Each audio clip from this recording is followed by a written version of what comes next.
Let's talk briefly about how a t-distribution differs from a standard normal.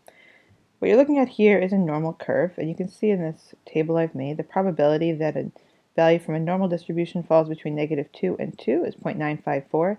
The reason it's a little bit bigger than 9.5 is that technically for 95% we should be using -1.96 and +1.96, as you probably heard before if you've used a stat class.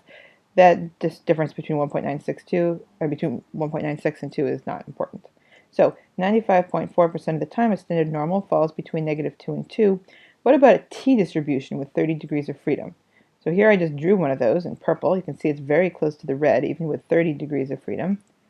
94.5% of the time a t-distribution falls between -2 and 2. So a little bit less. In other words, the tails, the ends of this t-distribution are a little bit fatter. It's a little bit more spread out. But with 30 degrees of freedom, the t-distribution looks essentially just like the standard normal. Here's a t-distribution with 10 degrees of freedom. It's the blue line. It still looks essentially just like this standard normal, but you can see this blue line is above the red, above the purple. The tails are a little bit fatter, and indeed only 92.7% of the time are we going to be within -2 and 2. And the t-distribution is only 1 degree of freedom, is considerably fatter on the tails. Only 70.5% of the time does it fall between -2 and 2. So when we are doing a t-test instead of a z-test, we're doing that because we have to estimate the variance in addition to the sample mean. And that additional uncertainty, the fact that we don't know the variance, means that we should have be a little bit more conservative, have higher p-values, be less likely to reject the null, and we get that by using the t-distribution as a reference distribution because these areas over here, the fat tails, will be a little bit lead to higher p-values than if we use the normal distribution as a reference.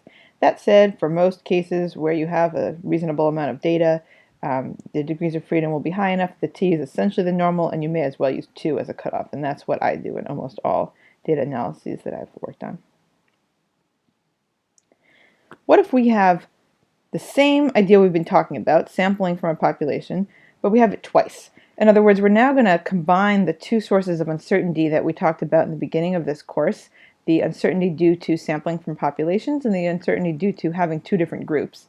And the way we're going to deal with that here is that we'll have two variables, x and y. Perhaps these are the heights of males and the heights of females or something like that. And let's look at the x part first. The x's are going to be IID, identically and independently distributed. So each draw from this distribution will be independent from all others, and each draw will come from the same distribution. The expectation, this E means expectation or mean of the population distribution, we'll call mu x, it's the mean of x, and the variance we'll call sigma squared x. So I've labeled this mu x plus 2 sigma x, mu x minus 2 sigma x. 95% of the curve falls right here. And then everything's exactly parallel over here for y, but the mean and the variance of the y distribution could be different.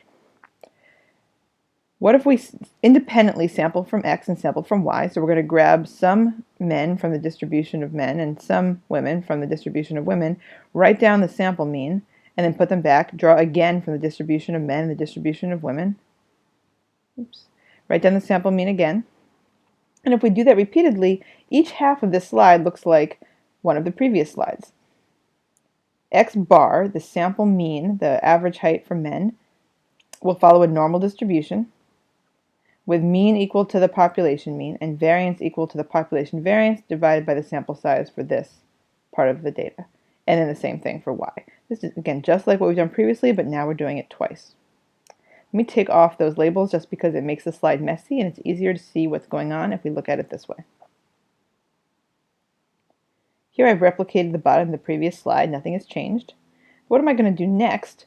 Now I'm interested in the distribution of the difference in means. In other words, if I randomly sample 100 men from the population of men and 100 women from the population of women, and I take the average of the sample of men's heights minus the average of the sample of women's heights, and I subtract, that's what x bar minus y bar is. And what I'm wondering is, if I repeatedly go through that entire process of sampling from each distribution, writing down the two means, and taking the difference, if I repeatedly do that, what will the distribution of that difference in means look like?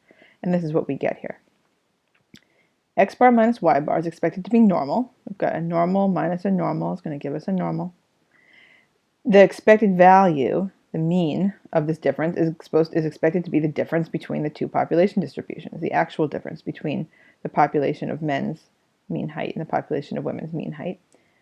And the variance is going to be the sum of the two. And your first instinct might have been that the variance should be the difference in these two variances. But if you think about what we're doing, we're taking a quantity that has uncertainty minus another quantity that has uncertainty. And so the overall amount of uncertainty should increase rather than decrease when we take the difference between two quantities that are uncertain. And because these two quantities are independent, if we were to write out the calculation needed, this is the variance. So now we have a distribution. In fact, we have a reference distribution for the quantity x bar minus y bar, and that's what's going to enable us to do a two-sample t-test within the framework that we've been talking about so far.